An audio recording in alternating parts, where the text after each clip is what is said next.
વડોદરા શહેરના bus depot પરથી પોલીસે ગાંજો ભરેલી 2 બેગ સાથે એક યુવકને ઝડપી પાડતા મોટો ખુલાસો કર્યો છે।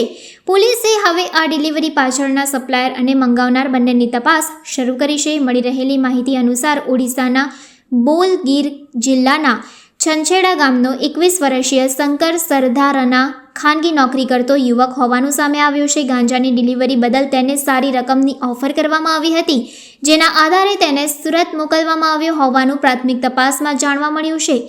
શંકર સુરતના મોસાલી ગામ જવા માટે વડોદરા બસ ડેપો પર બસની રાહ જોઈ રહ્યો હતો, ત્યારે સયાજીગંજ પોલીસની ટીમે તેની તપાસ કરી તેની 2 બેગમાંથી કુલ 8 કિલો 196 ગ્રામ જેટલો ગાંજો, જેની કુલ કિંમત ₹83,000નો મળી આવ્યો હતો। તપાસ દરમિયાન પીઆઈ ZN ધાસુરાએ ખુલાસો કર્યો કે આ ગાંજો સુબ્રતાનાગ નામના વ્યક્તિએ સુરત મોકલવા આપ્યો હતો અને મોસાલી ગામના મોહમ્મદ અકરમ યાકુબભાઈ મલેકને ડિલિવરી આપવાની હતી। બંનેને હાલમાં વોન્ટેડ જાહેર કરવામાં આવ્યા છે। પોલીસે કેરિયરના મોબાઈલ ફોનની કોલ ડિટેલ રિપોર્ટ એટલે કે CDR મેળવી વધુ કડીઓ જોડવાનો પ્રયાસ શરૂ કર્યો છે। આ આખી કામગીરી અંગે ઝોન 1ના ડીસીપી જગદીશ ચાવડાએ પત્રકાર પરિષદમાં વિગતવાર માહિતી આપી છે। વડોદરા શહેરને નશીલા પદાર્થોથી મુક્ત કરવાના ભાગરૂપે મહેરબાન પોલીસ કમિશનર કુમાર સર, સંયુક્ત પોલીસ કમિશનર નીના પાટીલ મેડમના સીધા માર્ગદર્શન અને સુપરવિઝન હેઠળ NDPSના વધુમાં વધુ કેસ કરવા સબબ સયાજીગંજ પોલીસ સ્ટેશનના સ્ટાફ અને એમની ટીમ દ્વારા એમને ગુપ્ત બાતમી મળેલ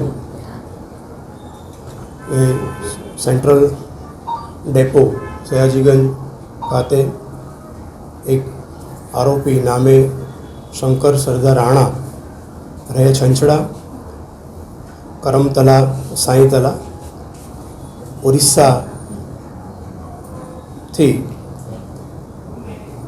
પૂરી તે ગાંધીધામ ટ્રેનમાં એ આવેલ।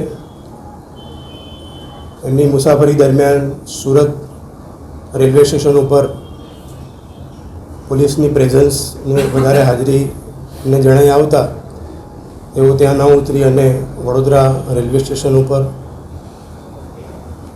આરોપી ઉતરેલ અને ત્યાંથી એ સેન્ટ્રલ એસટી ડેપો ત્યાં પહોંચ્યા અને એ દરમિયાન અમારા સ્ટાફને બાતમી મળતા આ શકમંદ આરોપી જે છે એની પૂછપરછ કરતાં તલાશી કરતાં એનું નામ શંકર રાણા જણાયું અને એની પાસેથી આશરે 8 કિલો અને 196 ગ્રામ ગાંજો એ અમારી પોલીસ દ્વારા પકડી પાડવામાં આવેલી છે અને આગળની કાર્યવાહી ચાલુ છે।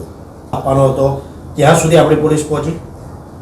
અત્યારે અમને જે પૂછપરછ દરમિયાન જે માહિતી મળેલી છે એમાં ત્યાંના જ ઓરિસ્સાના જ એક વ્યક્તિ છે સુબ્રતા નાગ, એમની પાસેથી અમને મેળવી અને સુરત ગ્રામ્યમાં કોઈ ઈસમને એ આપવાના હતા। એ સંદર્ભે ઊંડાણપૂર્વકની તપાસ ચાલુ છે।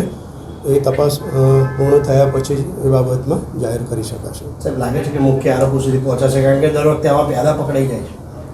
એ ચોક્કસ આ બાબતમાં ઊંડાણપૂર્વક એની તપાસ થશે અને એના મૂળ સુધી પહોંચી અને